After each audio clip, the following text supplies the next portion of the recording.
अरविंद केजरीवाल के लिए दिल्ली विधानसभा के चुनाव करो या मरो जैसे हैं, लेकिन इस मुश्किल वक्त में आम आदमी पार्टी के नेता ही अरविंद केजरीवाल को लगातार झटके दे रहे हैं। और जैसा कि इस बात का अंदाजा केजरीवाल को भी है कि कई नेता एग्जिट गेट के पास खड़े हैं।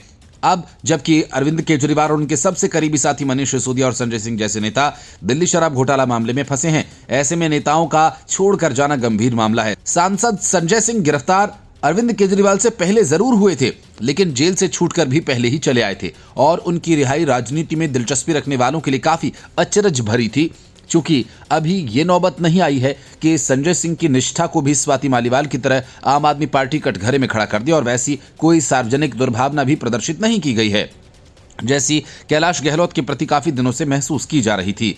सवाल तो राघव चड्ढा को लेकर भी उठ रहे हैं। उनकी खबरें आती तो हैं, पर खबरें ये होती हैं कि उनके जन्मदिन पर परिणीति चोपड़ा ने क्या संदेश दिया, जगतगुरु शंकराचार्य कब उनके घर गए, कब वो सपरिवार गंगा आरती देखने बनारस गए, कब वे इंग्लैंड में हैं तो कब पत्नी के साथ छुट्टियां मनाने विदेश में।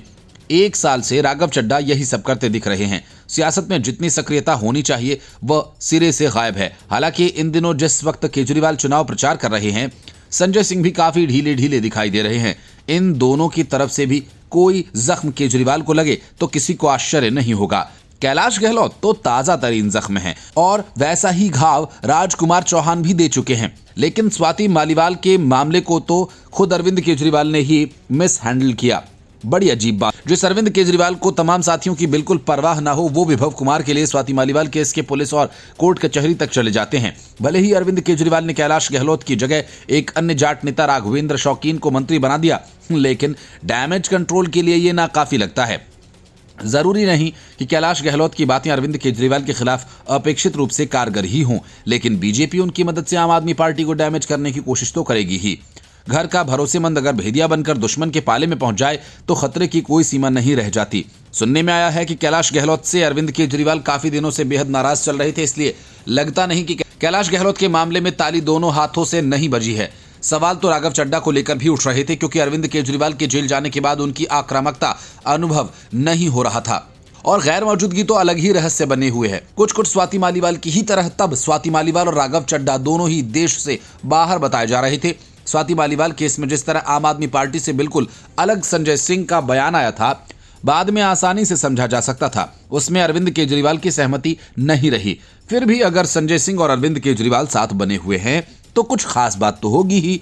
भले ही वो विभव कुमार के मामले जितने खास न भी हो, तो राजनीति में कुछ न कुछ मजबूरियां तो लगी ही रहती हैं। और लाख टके की बात यह है कि संजय सिंह पहले जितने खुश तो नहीं रखते जेल से छूटने और उनके कुछ दिन बाद जितना आक्रामक वो नजर आए थे, अब तो कहीं से भी नहीं लगते। राजनीति में रस्म अदायगी की भी जगह होती ही है।